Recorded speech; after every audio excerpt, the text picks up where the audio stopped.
The champagne flute slipped from my fingers, crystal shattering against the marble floor as my new daughter-in-law's words echoed through the Mitchell family estate. "This is the family embarrassment we're stuck with," Samantha had announced to her wealthy parents with that practiced smile of hers, her manicured hand barely grazing my shoulder.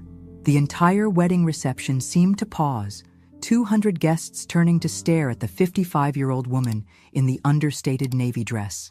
That's when Robert Mitchell's face went white as his tuxedo shirt. If you're watching this, subscribe, and let me know where you're watching from. Let me backtrack to how we got here, because, honey, this story is about to get interesting. My name is Margaret Thompson, but most people call me Maggie.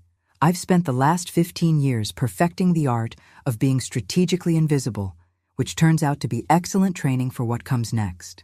My son David had been dating Samantha for 8 months, and I'd met her exactly twice before today. 2 brief dinners where she'd asked pointed questions about my modest lifestyle and whether I might need assistance with expenses as you get older. The wedding itself was spectacular, I'll give them that. The Mitchell estate sprawled across 50 acres of perfectly manicured Connecticut countryside, complete with a chapel that could seat 300 and gardens that must have cost a fortune. Samantha floated down the aisle in a dress that probably cost more than most people make in months, and David looked happier than I'd seen him since his father died. I'd chosen my outfit carefully, a navy blue dress from a nice department store paired with my grandmother's pearl necklace. Nothing flashy, nothing that would draw attention. I'd learned long ago that the key to maintaining certain privacy was to look exactly like what people expected to see. A widow living comfortably but modestly on her late husband's engineering pension and life insurance. The ceremony was beautiful, even if I did notice Samantha's mother, Patricia, sizing me up like I was something that didn't quite belong. The reception was where things got interesting. The Mitchell family had spared no expense, with ice sculptures, a 12-piece orchestra, and enough flowers to open their own shop. I'd found a corner table, watching my 32-year-old son dance with his new wife when Samantha approached with her parents in tow. "Mom and Dad," she'd said with that sugar-sweet tone that made my teeth ache, "I want you to meet David's mother." Then came the words that changed everything. Robert Mitchell's champagne flute had frozen halfway to his lips. His eyes locked on my face with an expression of dawning recognition that made my stomach flip. "Margaret Thompson," he whispered, and suddenly, I wasn't invisible anymore. "Wait, aren't you the woman from the Mitchell Holdings acquisition meeting 3 years ago? Aren't you that mysterious investor who bought my company?" Robert Mitchell's words cut through the reception noise like a knife through silk. The color drained from Samantha's face as she looked between her father and me, confusion replacing her earlier smugness. Patricia Mitchell's diamond bracelet caught the chandelier light as her hand flew to her throat, and I could practically hear the gears turning in her socialite brain. The truth is, most people don't know what real wealth looks like. They expect diamonds and designer labels, flashy cars and obvious displays. What they don't expect is a woman in a simple but elegant dress who shops at normal stores and drives a reliable sedan. That's exactly what I've been counting on for the past 15 years. It started with my late husband Tom's invention, a small piece of technology that revolutionized smartphone battery efficiency. We were both engineers, Tom and I, working for a tech company in Silicon Valley back in the early 2000s. When Tom developed his power management system in 2010, we thought maybe we'd make enough to retire comfortably. We had no idea we were sitting on a gold mine. The patent sold for $22 million in 2012. $22 million.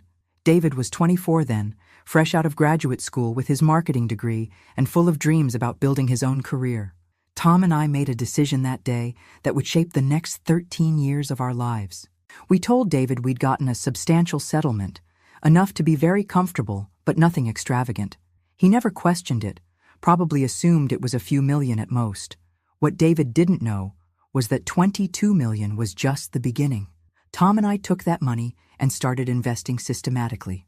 Conservative blue-chip stocks at first, then growth companies as we learned the market. Real estate in emerging areas, tech startups with solid fundamentals. Tom had a gift for spotting undervalued opportunities before the market caught on.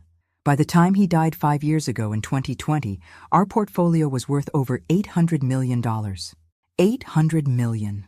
the same amount I'd later use to acquire Mitchell Holdings 2 years after Tom's death. The irony was delicious.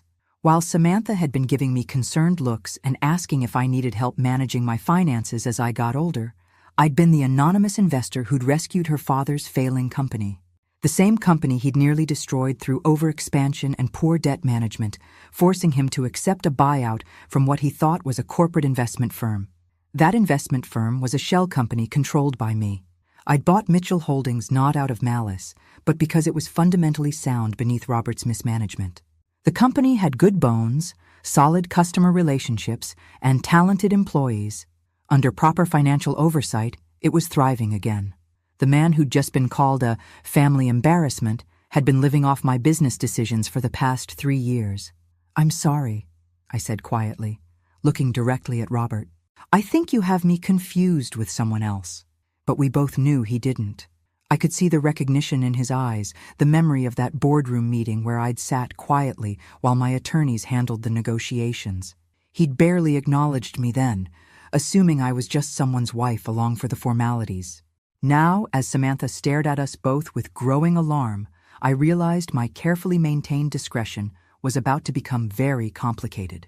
The next morning, I sat in my comfortable apartment sipping coffee from my favorite mug, watching David pace across my living room like a caged animal.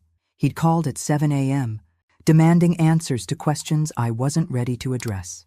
Sleep had been impossible after the reception, my mind replaying Robert Mitchell's recognition and the panic I'd seen flash across Samantha's eyes.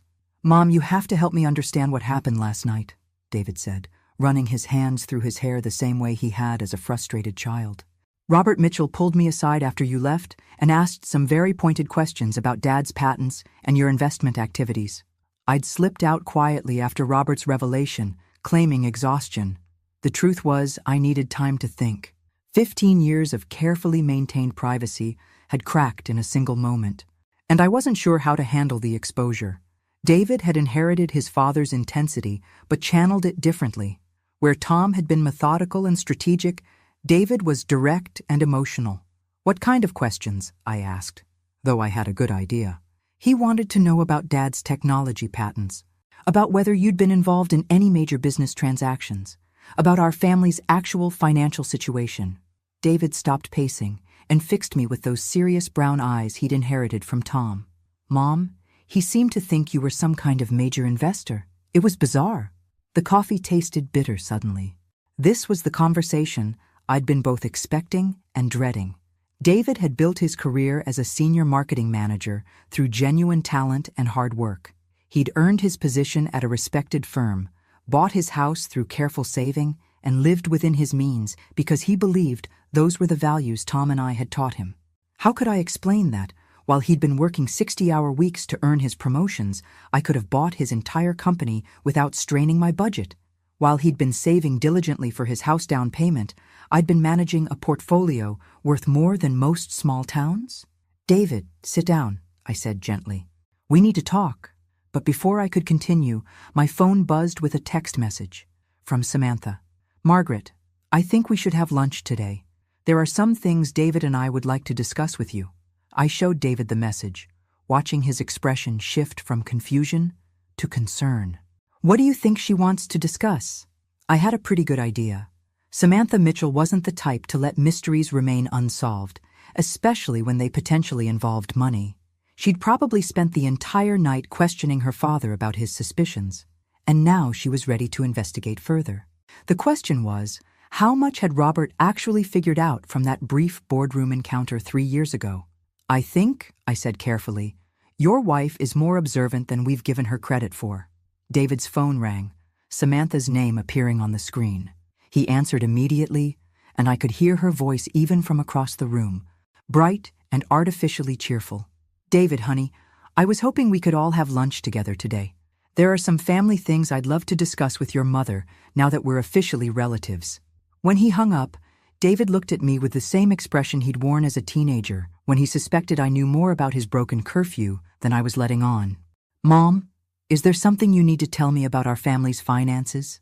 Outside my apartment window, I watched the familiar rhythm of morning commuters heading to work, people with straightforward concerns about deadlines and meetings. I envied them their simplicity, their ordinary worries that seemed luxurious compared to mine.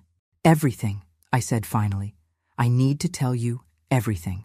Samantha arrived at the restaurant 45 minutes early, already seated at a corner table when David and I walked in.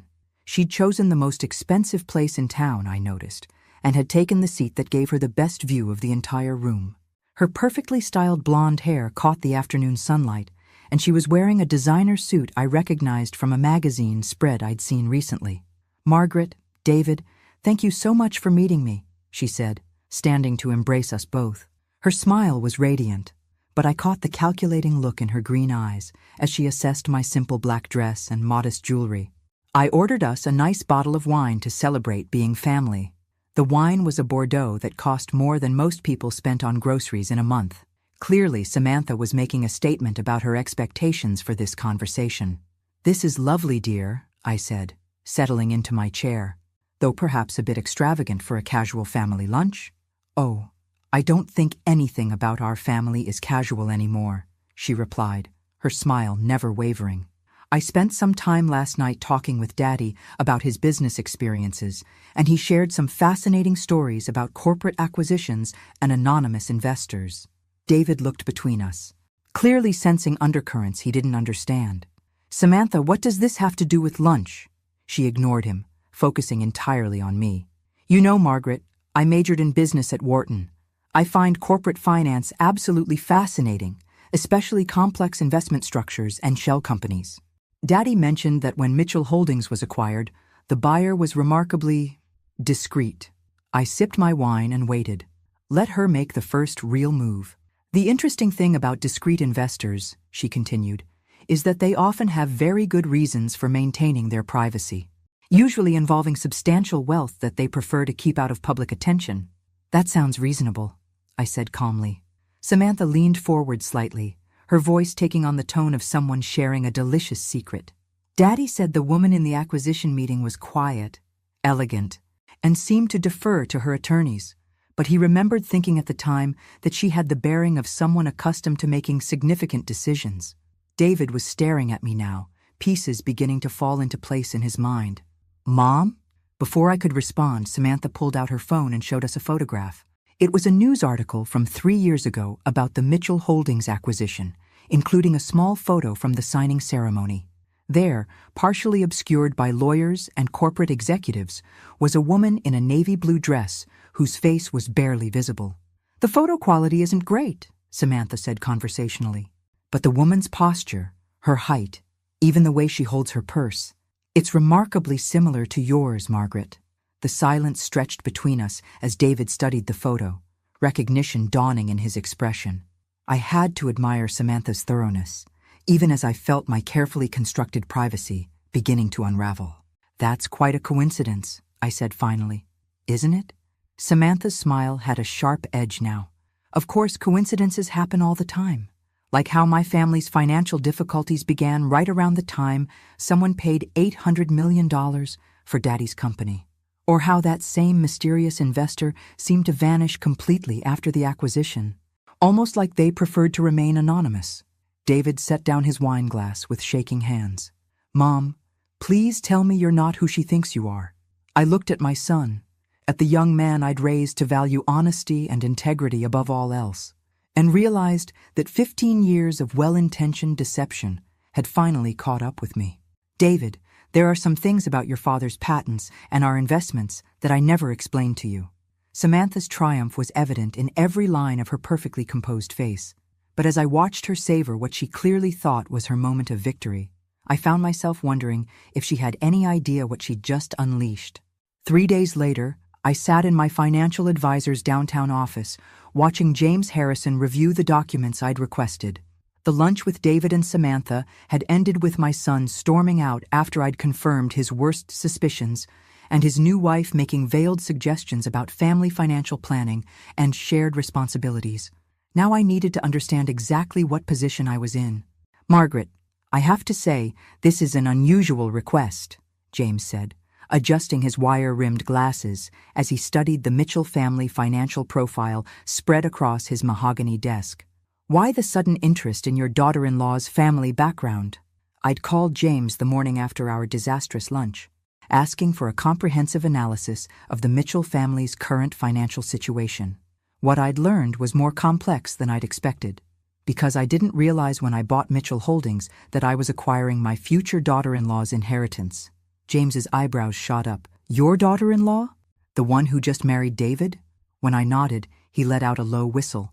That's complicated. Tell me something I don't know. He pulled up several files on his computer, cross-referencing data I'd requested. All right, let's walk through this chronologically. In 2021, Mitchell Holdings was struggling with debt service on expansion loans they'd taken in 2019. Robert Mitchell had overextended the company, buying smaller competitors, and when the economy tightened, they couldn't service the debt load. I remembered that acquisition well. It had been one of my more strategic investments, buying a fundamentally sound company at a discount because of temporary financial stress. What was the family's expectation at that time? According to the financial records we've obtained, Samantha Mitchell had been positioning herself as the eventual successor to her father. She'd worked there summers during college, completed her MBA with a focus on family business management, and had been telling people she'd be taking over the company after a transition period. The pieces were fitting together in an uncomfortable way. So when I acquired the company and brought in professional management, I eliminated her expected career path. More than that, you eliminated what she saw as her birthright. James pulled up another document. Here's where it gets interesting. I've been monitoring some discreet inquiries about your investment activities. Someone has been asking questions about shell companies, acquisition structures, and anonymous investors. My stomach tightened. What kind of questions? Professional-level questions. Not casual curiosity, but the kind of research that suggests someone with business training and possibly legal connections. He turned his monitor toward me. Margaret, I think your daughter-in-law has hired a private investigator. The implications hit me immediately. 15 years of careful legal structures and deliberate discretion could be unraveled by someone with sufficient motivation and resources. How vulnerable are we? That depends on how deep they're willing to dig and what they plan to do with the information. James's expression was serious. Your privacy protections are solid, but they're not impenetrable. A determined investigation with legal backing could eventually trace the ownership structures back to you. I thought about Samantha's behavior at lunch, the way she'd presented her discoveries like a chess player revealing a winning strategy. What would you recommend? Honestly, get ahead of this. If she's building a case for some kind of financial claim or family obligation, it's better to control the narrative than to be exposed by it. He leaned back in his chair, considering. But Margaret, there's something else you need to think about. If this becomes public, it won't just affect you. David's career could be impacted if it looks like his success was connected to family wealth he wasn't even aware of. I hadn't fully considered that angle. David's reputation in the marketing world was built on merit. If it came out that his mother was a major investor, people might question every promotion he'd earned, every client relationship he'd built. The irony was bitter. I'd hidden my wealth to protect him, and now that secret might damage everything he'd worked to achieve. There's one more thing, James continued, pulling up a final document. The Mitchell family's current financial situation is more precarious than it appears. They've been maintaining their lifestyle through credit and loans, probably expecting Robert to find another business opportunity or for Samantha to marry into wealth. And now she thinks she has. Exactly. But Margaret, if they're planning some kind of approach for financial assistance or inclusion in your investments, you need to be prepared for what that might look like. This isn't going to be a simple family conversation anymore. As I left James's office, I realized I was facing the same decision Tom and I had made 15 years ago. Except now the stakes were much higher. This time, I wouldn't just be protecting my son's independence. I'd be fighting to prevent everything I'd built from being turned against my family. That evening, I did something I hadn't done in months. I opened a bottle of the good wine Tom and I had been saving for special occasions, poured myself a generous glass, and spread 15 years of financial records across my dining table. If Samantha wanted to play investigator, she was about to discover she'd chosen the wrong person to underestimate. The numbers told a story of patience and strategy that I'd almost forgotten. Tom and I hadn't just gotten lucky with his patent sale. We'd been methodical, researching every investment, diversifying carefully, and reinvesting profits into emerging opportunities. That initial 22 million had grown to 50 million by 2015, then to 200 million by 2018. By the time Tom died, we were worth over 800 million, and I'd continued growing it steadily. More importantly, I'd been quietly building something larger than just wealth. I owned significant stakes in 12 different companies, held licensing agreements on 17 different technologies, and had investments in everything from renewable energy to biotechnology. I wasn't just wealthy. I was connected to innovation in ways that even James didn't fully understand. My phone buzzed with a text from David. "Mom, Samantha and I would like to come over tomorrow evening. She has some ideas about how our family should handle this new information." I almost laughed. Samantha had ideas, did she? I could imagine what those ideas might include. Probably something involving trust funds and family meetings and a more collaborative approach to financial decision-making. What she didn't understand yet was that I'd been managing expectations and protecting my interests longer than she'd been working in business. I pulled up the legal documents James had provided about the Mitchell family's finances. Their situation was more fragile than I'd initially realized. The family estate was mortgaged at 80% of its current value. Their investment accounts had been systematically depleted to maintain their lifestyle, and they had significant credit obligations tied to Robert's assumption that he'd eventually monetize his business relationships. Robert Mitchell thought he'd retired comfortably on the proceeds from selling his company, but the reality was more complex.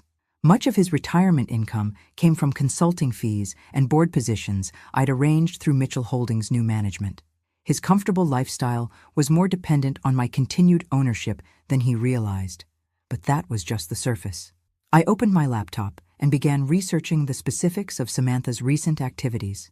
If she'd hired a private investigator, there would be traces, financial records, communication patterns, changes in her daily routine that suggested she was building a case for something.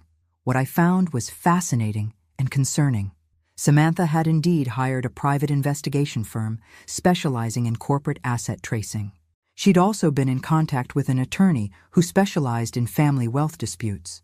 Most telling, she'd opened several new credit accounts in the past month, probably financing her investigation with the expectation that it would pay off substantially. She hadn't married my son for love. She'd married him as an investment strategy. The wine was making me philosophical, or maybe just honest with myself for the first time in years. I'd spent 15 years being the discreet widow, content to let people assume I was living comfortably but modestly while I quietly built something substantial. But Samantha's little performance at the wedding reception had changed something fundamental. I was tired of being underestimated. More than tired. I was done. Tomorrow, when David brought his wife to discuss her ideas for our family's financial future, I was going to give them both an education in exactly who they'd decided to investigate. Because Margaret Thompson, the careful investor, was about to become Margaret Thompson, the strategic opponent. And I had 15 years of experience in winning games that other people didn't even know they were playing. David arrived at my apartment the next evening with Samantha, both carrying themselves like diplomats approaching a delicate negotiation. I'd prepared for their visit carefully, setting out a simple cheese and fruit plate and opening a moderately priced bottle of wine. Nothing that would suggest the resources I actually had available. "Mom, thank you for agreeing to sit down with us," David began, his voice carrying the careful tone of someone walking through a minefield.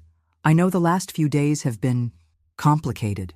Samantha had dressed for the occasion in a conservative business suit, her MBA training evident in the portfolio she carried and the way she'd arranged herself in my chair. "Margaret, I want to start by saying that everything we discuss tonight stays within the family. We're all on the same side here." I almost smiled at her presumption. "Of course, dear. What did you want to discuss?" She opened her portfolio, revealing several documents she'd obviously prepared with care. "Well, I've been thinking about our conversation at lunch, and I realize we may have gotten off on the wrong foot. What I'd like to propose is a more collaborative approach to family financial planning." "Collaborative how?" David shifted uncomfortably beside her, clearly uncertain about the direction this was heading. "Samantha has some ideas about how we might structure things to benefit everyone involved. The thing is, Margaret," Samantha continued, her voice taking on the confident tone of someone presenting a business proposal, Family wealth works best when it's managed strategically across generations. David and I have been discussing how we might create a structure that protects your privacy while providing more transparency for family planning. There it was, the real purpose of this meeting. I sipped my wine and waited for her to continue. We were thinking about establishing a family foundation, something that would allow us to make charitable contributions while also providing some tax advantages and investment coordination.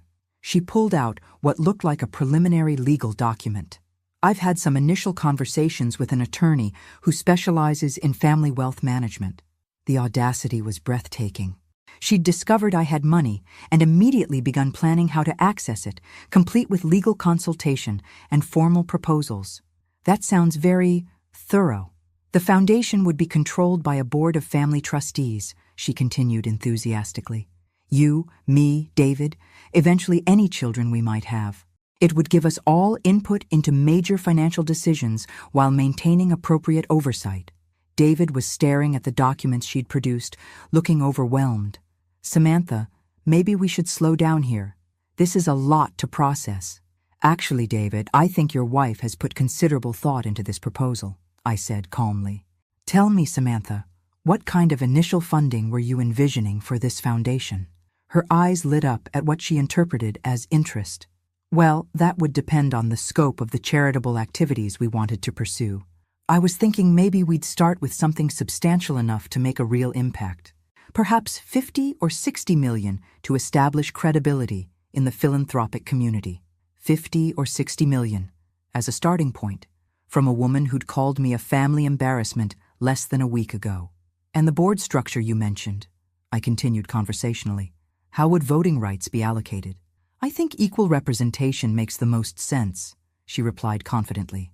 3 trustees, 3 votes. Very democratic. I set down my wine glass and looked directly at her. Samantha, can I ask you something honestly? Of course. Do you love my son? The question clearly caught her off guard. She glanced at David, then back at me. What kind of question is that? A simple one.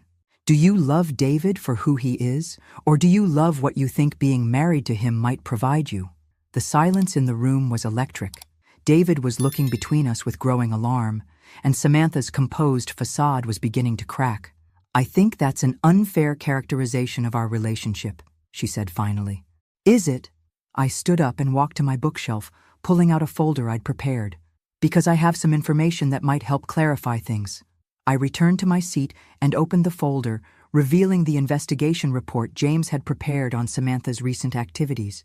Her face went pale as she recognized some of the documents. This is a record of your communications with Ashford Private Investigations over the past 2 weeks, I said calmly. Apparently, you hired them to research corporate ownership structures and trace anonymous investors. Quite expensive from what I can see. David stared at his wife with growing disbelief. Samantha, you hired private investigators? It's not what it sounds like, she said quickly. I was just trying to understand our family's financial situation better. You were building a case, I corrected. These records show you also consulted with Harrison, Webb & Associates, a law firm specializing in family wealth disputes and trust challenges. I pulled out another document. This is interesting. You opened 3 new credit accounts in the past month, borrowing against your expected family financial improvements. That's quite an assumption to make. Samantha was scrambling now, her careful composure completely gone. Margaret, you have to understand. I was just trying to protect our family's interests. If there are substantial assets involved, we need to plan appropriately. Whose interests, exactly? I asked. Because according to this financial profile James prepared, your family's situation is considerably more precarious than you've been letting on. I spread several more documents across the coffee table. Your parents' estate is mortgaged at nearly 80% of value. Their investment accounts have been depleted to maintain their lifestyle since your father lost Mitchell Holdings.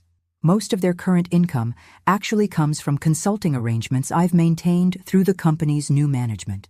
David was reading over the documents, his face cycling through confusion, anger, and something that looked like heartbreak. Mom, how do you know all this?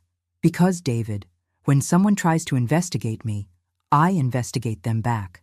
And what I found is that your wife's family has been living on borrowed time and borrowed money for the past 3 years.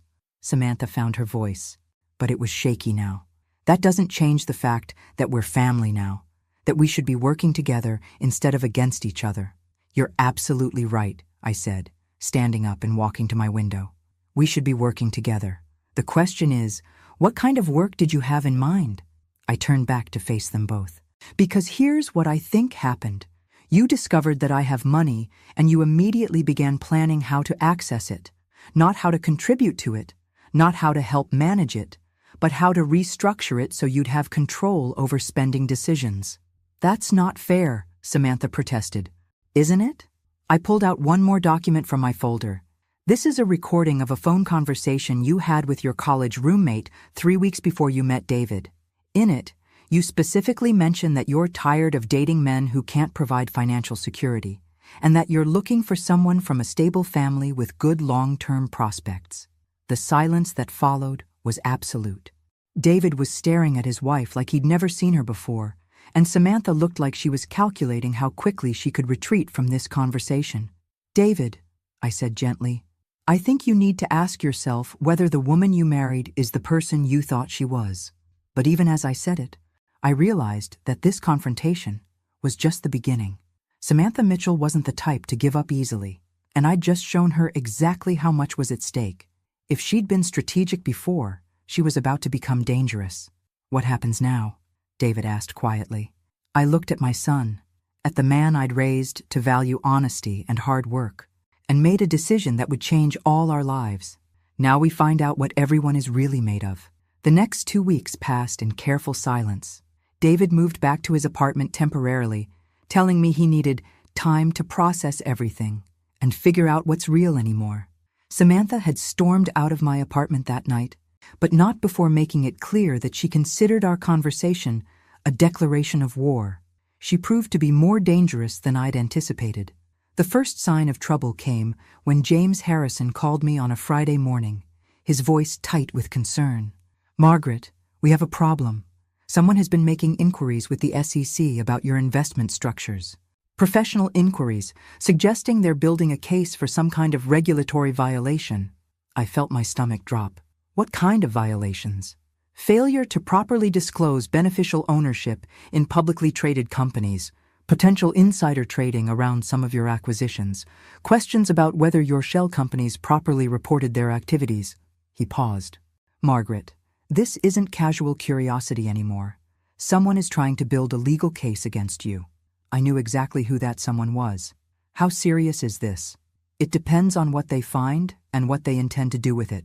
Your structures are legal, but complex financial arrangements can sometimes look suspicious to regulators who don't understand the full context. If they file a formal complaint, you could be looking at months or years of investigation, even if you're ultimately cleared. The implications were staggering. Not just the legal costs and time, but the publicity that would destroy the privacy I'd maintained for 15 years. What would you recommend? Honestly, end this before it gets worse. Whatever family dispute triggered this investigation needs to be resolved quickly, because regulatory scrutiny has a way of expanding beyond the original complaint. I hung up and sat in my apartment, thinking through my options. Samantha had escalated from private investigation to potential legal warfare, probably hoping to force me into a settlement rather than risk public exposure. It was actually a clever strategy, if morally questionable. My phone rang. David's name appeared on the screen. Mom, we need to talk. Something's happened. He arrived an hour later, looking haggard and older than his 32 years. Samantha's filed for separation, he said without preamble. Her lawyer says she's concerned about potential financial liabilities from undisclosed family assets. I almost admired her thoroughness. By filing for separation, she was protecting herself legally while positioning for a potential divorce settlement. I'm sorry, David. Are you? He looked at me with eyes that held more pain than anger. Because it feels like you orchestrated this whole thing, like you wanted my marriage to fall apart so you could prove some point about her motivations. The accusation hit harder than I'd expected. David, I never wanted your marriage to fail. I wanted you to understand who you'd married before it was too late to make an informed choice. By destroying her family's financial security, by investigating her like she was a criminal. He shook his head. Mom, I don't even know who you are anymore. That hurt, but I pushed through it. I'm the same person who raised you to value honesty and integrity. The same person who wanted you to succeed on your own merits rather than family money. And look how that turned out, he said bitterly. My wife is leaving me. Her family's financial situation is collapsing, and now I find out my mother is some kind of corporate mogul who's been lying to me for 15 years. I wanted to reach for him, to comfort him the way I had when he was a child with a scraped knee or a broken toy. But the distance between us felt unbridgeable. David, there's something else you need to know. Samantha has filed complaints with federal regulators about my investment activities. She's trying to force me into a public legal battle. He stared at me. What does that mean? It means this isn't over. It's just beginning. And I need you to decide whether you're going to stand with me or let her destroy everything I've built to protect our family. The silence stretched between us. Finally, David looked up at me with something that might have been the beginning of understanding.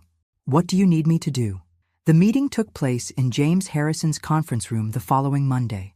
Present were myself, David, Samantha, her attorney Marcus Webb, and her parents Robert and Patricia Mitchell. The atmosphere was tense enough to cut with a knife. Let's be clear about why we're here, Marcus Webb began, adjusting his expensive suit as he spread documents across the mahogany table. My client has discovered that Mrs. Thompson has been concealing substantial assets while allowing her son's wife's family to experience financial hardship. This suggests either a deliberate pattern of deception or potential financial impropriety that warrants investigation. James Harrison, sitting beside me, responded calmly. Mr. Webb, Mrs. Thompson's financial activities are completely legal and properly reported. Your client's recent regulatory complaints appear to be motivated by personal grievances rather than legitimate concerns. Samantha leaned forward, her voice carefully controlled. This isn't about personal grievances. This is about family responsibility and transparency. Margaret has been manipulating people's lives while pretending to be something she's not. I finally spoke. Samantha, I've never manipulated anyone. I invested in underperforming companies and improved them. I maintained my privacy because I preferred discretion to publicity. Neither of those things is illegal or immoral. You bought my father's company and let him think he'd failed as a businessman, she shot back. Your father did fail as a businessman, I replied evenly. I saved his company and protected his employees' jobs.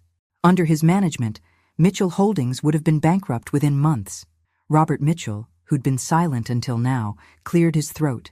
Mrs. Thompson, I appreciate what you did for the company, but you can't deny that you've been strategic about concealing your involvement in our family's affairs. Strategic? Yes. Deceptive? No. You never asked about my investment activities, and I had no obligation to volunteer the information. Marcus Webb pulled out a thick folder. Mrs. Thompson, we have evidence that you've used your financial position to manipulate multiple situations involving my client's family. The consulting fees paid to Mr. Mitchell, the timing of various business decisions affecting their financial stability, even the investigation into my client's personal activities. Evidence of what, exactly? James asked. Of a pattern of control and manipulation designed to maintain power over this family's financial future. I looked around the table at these people who thought they understood the game they were playing. Mr. Webb, let me make something very clear. I don't control your client's family. I don't owe them money, I don't owe them explanations, and I certainly don't owe them access to my assets. But you do owe your son honesty, Samantha interjected. And you owe your daughter-in-law basic respect. Respect? I felt something cold settle in my chest. You introduced me as a family embarrassment at your wedding reception. You hired investigators to research my private affairs. You filed regulatory complaints to try to force me into a financial settlement. And now you want to lecture me about respect? The silence that followed was deafening. David, who'd been quiet throughout the meeting, finally spoke. What do you want, Samantha? What would it take to end this? She exchanged glances with her attorney, then looked directly at me. I want a formal family financial agreement, something that establishes clear expectations and responsibilities for all parties. What kind of responsibilities? I asked. Marcus Webb pulled out another document. We're proposing a family trust structure with shared governance and defined distribution policies. Mrs. Thompson would contribute a substantial portion of her assets to the trust, which would be managed by a family board for the benefit of all members. I almost laughed at the audacity. You want me to put my money into a trust controlled by a committee that includes people who've been investigating me and filing complaints against me. We want a fair arrangement that protects everyone's interests, Samantha said. I stood up and walked to the conference room window, looking down at the city street where people were going about their normal lives, oblivious to the financial warfare being conducted 20 floors above them. I have a counterproposal, I said finally. I turned back to face the room. Samantha, you have 72 hours to withdraw all regulatory complaints and cease all investigation activities. In return, I'll provide a settlement that allows you and your parents to maintain your current lifestyle without further interference from me. What kind of settlement? Marcus Webb asked suspiciously. $5 million. One-time payment. In exchange, you sign agreements never to contact my son or me again. The room went completely silent. David stared at me in shock. Mom, you can't be serious. But I was completely serious. I just offered to pay $5 million to remove toxic people from our lives permanently. And judging by the expressions around the table, everyone was beginning to understand exactly how serious I was about protecting what mattered to me. $5 million, Samantha repeated slowly, as if testing how the words sounded. To never contact David again. That's correct. Marcus Webb was already calculating. I could see it in his eyes. $5 million was more than his client could hope to win in any legal proceeding, and it came without years of litigation risk. Mrs. Thompson, that's a generous offer, but it seems designed to break up a marriage rather than resolve a family dispute. Mr. Webb, the marriage was already broken. I'm simply offering to pay for a clean ending rather than a messy one. David stood up abruptly. Mom, stop. Both of you, just stop. He looked around the room with an expression of complete disgust. This is insane. We're sitting here negotiating the price of my marriage like it's a business transaction. Isn't that exactly what it's been? I asked gently. He turned to Samantha, his voice carrying a pain that made my heart ache. Samantha, I need you to answer something honestly. Did you marry me because you loved me, or because you thought I came from money? The silence stretched for nearly a full minute. David, that's not a fair question, she said finally. It's the only question that matters. I watched my son's face as he waited for an answer that never came. In that silence, 15 years of careful parenting choices, financial discretion, and protective secrecy crystallized into a single moment of clarity. $5 million, I repeated, looking directly at Samantha. Plus, I arrange for your parents to keep their house and your father to retain his consulting position at Mitchell Holdings. You sign the papers and walk away from my family. And if I refuse?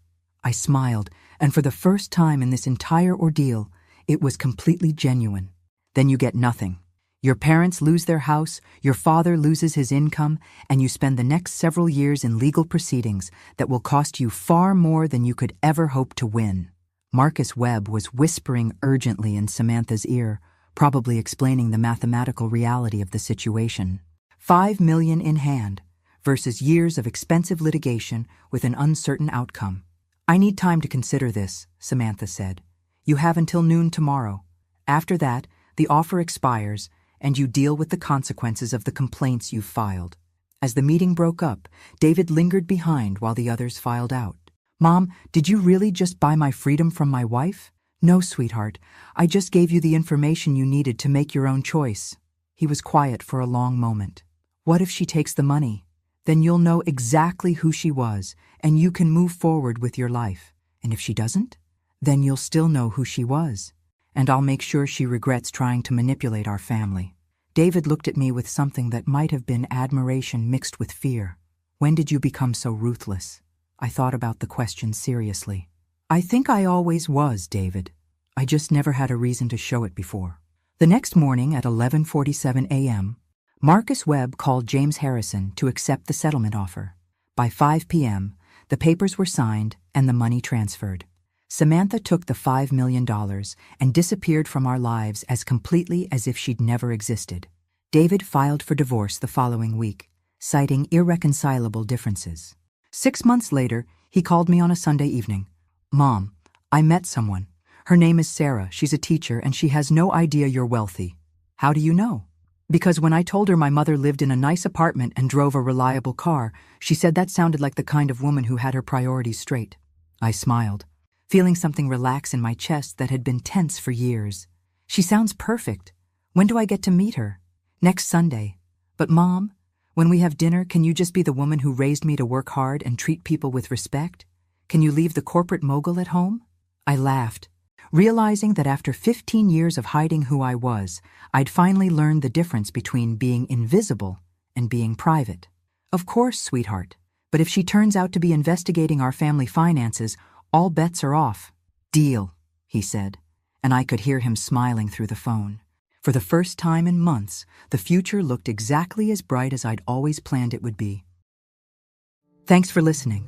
Don't forget to subscribe and feel free to share your story in the comments. Your voice matters.